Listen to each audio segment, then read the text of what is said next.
नौकरी छूटने के बाद जब मैं घर वापस आया तो कई तानों का सामना करना पड़ा। दोबारा से परिवार के माहौल में ढलने में मुश्किल भी हुई, पर सबसे ज्यादा तकलीफ तब हुई जब घर वालों ने मेरे पलंग को ही बेच दिया था। तब मेरे बड़े भैया ने मुझे कुछ पैसे दिए कि मैं एक नई खाट ले आऊं, मगर जितने पैसे थे उसमें एक पुरानी खाट भी नहीं आ सकती थी।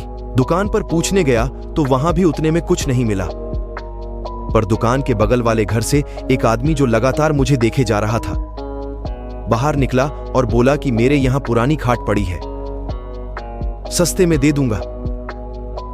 उसने खाट दिखाई तो वो एकदम सही हालत में थी, नई जैसी ही थी, पर उस आदमी ने ज्यादा पैसे नहीं मांगे। ये देखकर मुझे हैरानी हुई, मगर अपना फायदा होते हुए देख मैंने कुछ नहीं कहा।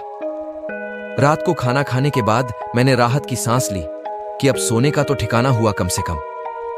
थोड़ी देर टहलने के बाद बिस्तर लगाकर मैं सोने चला गया। सोते सोते मुझे ऐसा लगा कि अचानक ही मुझे कोई धक्का दे रहा है और फिर मुझे किसी खाई में धकेल रहा है। पूरा शरीर दर्द कर रहा था।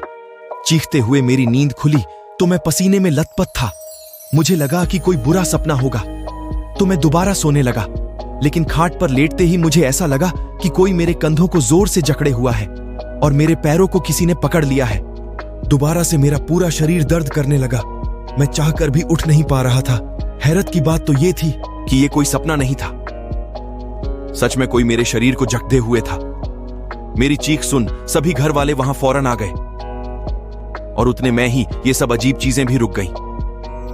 बुरा सपना था ये बोलकर उन्होंने फिर से सो जाने को बोला, पर खाट पर दोबारा बैठने की अब मेरी हिम्मत ही नहीं थी। वो रात मैंने जमीन पर ही गुजारी और अगले दिन मुझे लगा कि शायद कल रात जो हुआ वो सब मेरा एक वहम था। खुद को समझाते हुए अगली रात मैं फिर उसी खाट पर सोया। कुछ देर तो मुझे नींद ही नहीं आई। फिर जब कुछ देर तक कोई भी अजीब चीज नहीं हुई तो मेरी आंख लग गई, पर आधी रात में एक बार फिर मुझे लगा कि कोई मेरे शरीर को पीछे की ओर खींच रहा है। मैं आगे बढ़ ही नहीं पा रहा था क्योंकि मेरे पैरों को जैसे किसी ने जंजीरों से बांध रखा था। फिर मुझे वैसा ही शरीर को झंझोड़ देने वाला दर्द होने लगा। मैं चीखता, इससे पहले मुझे एक आवाज सुनाई दी, एक बूढ़ी औरत की आवाज गुस्से से भरी हुई। मेरी जगह पर आखिर क्यों आए तुम? ये मेरा बिस्तर है, निकल जाओ यहां से, जाओ यहां से।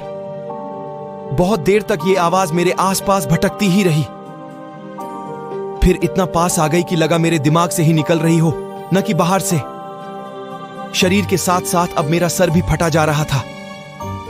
तब अचानक मुझे लगा कि मेरी मां मुझे बुला रही हैं। उनकी आवाज से मेरी नींद ही टूट गई। मैं जब उठा तो पसीने से लथपथ था।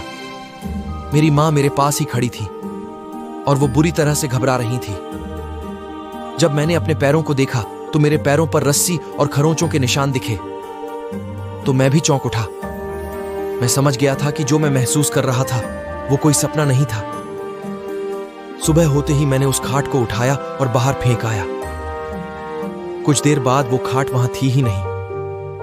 जरूर ही कोई उसे उठाकर ले गया होगा। अगली रात भी मैंने जमीन पर गुजारी, लेकिन उस खाट का ख्याल मुझे सोने ही नहीं दे रहा था। थोड़ी बहुत नींद लेकर सुबह उठा तो उस खाट के साथ एक आदमी भी घर के बाहर मिला, जो कि गुस्से में भरा हुआ था कि आखिर क्यों मैंने इतनी खतरनाक खाट यूं ही खुले में बाहर छोड़ दी थी। झटके, दर्द और बुरे सपने, क्या कुछ नहीं देती थी ये खाट? ये सब बोलकर वो खाट वहीं छोड़ गया। मुझे इतना तो समझ आ गया था कि ये मेरा वहम नहीं है और इस खाट में वाकई कुछ गड़बड़ है। मैं उस खाट को अंदर ले गया और दोबारा उस पर सोने का सोचा ताकि पता कर सकूं कि आखिर वो आवाज किस बूढ़ी औरत की थी। लेकिन ये मेरी जिंदगी की सबसे बड़ी गलती थी। इस बार न शरीर में दर्द हुआ और न ही झटके लगे और जल्द ही नींद भी आ गई। पर थोड़ी ही देर में उस औरत की आवाज फिर आई। चिल्लाते हुए उसने बोला, फिर आ गए। आखिर क्यों मुझे चैन से सोने नहीं देते? ये मेरे सोने की जगह है, जाओ यहां से। ये सुनते ही फिर मेरे शरीर में दर्द होने लगा। ऐसा लग रहा था जैसे मैं कहीं ऊपर से बहुत जोर से गिर रहा हूं। थोड़ी देर बाद ये सब रुक गया, पर ऐसा लगने लगा जैसे खाट हवा में झूल रही हो। अपने कंधों पर उठाए कोई उसे ले जा रहा हो। मेरा मैं सहमा जा रहा था। डर ने जैसे चारों ओर से मुझे घेर लिया हो। मैं नींद में था, फिर भी सब महसूस कर पा रहा था। अचानक मेरी सांसें घुटने लगी। मैंने सर नीचे करके देखा तो खाट के चारों ओर आग लगी हुई थी। मैंने चिल्लाने की कोशिश की, मगर गले से आवाज ही नहीं निकल रही थी। लेकिन उसके कुछ ही पलों बाद मेरे हाथ और पैर आजाद हो गए। मैं तुरंत उठकर बैठा, लेकिन मैंने जो देखा उससे मेरे रोंगटे खड़े हो गए। एक डरावनी सी बूढ़ी औरत ठीक मेरे सामने बैठी थी। उसे देखते ही मैं चिल्ला उठा और मेरी नींद टूट गई। हांफते हुए मैं चारों तरफ देखने लगा, पर सब एकदम नॉर्मल था। बस मेरे पूरे शरीर घाव थे। मैं समझ चुका था कि ये किसी बूढ़ी औरत के सोने की जगह थी, जो शायद अब इस दुनिया में नहीं है, लेकिन फिर भी उसे यहीं सोना पसंद है। अगली सुबह मैं दोबारा उस खाट को उसी आदमी को दे आया जिससे इसे खरीदा था। उसे इन सब चीजों के बारे में बताया तो ये मालूम हुआ कि उसकी मां ने कुछ ही दिन पहले इस खाट पर दम तोड़ा था। उसके बाद से वो खाट उसने अपने कमरे में ही खाली पड़ी रहने दी, ताकि उसकी मां अब चैन से सो सके। चाहे जो भी हो, मैं उस खाट के भयानक एक्सपीरियंस को कभी नहीं भूल पाऊंगा। अगर मेरी ये कहानी आपको पसंद आई हो तो कमेंट, शेयर और सब्सक्राइब जरूर करें।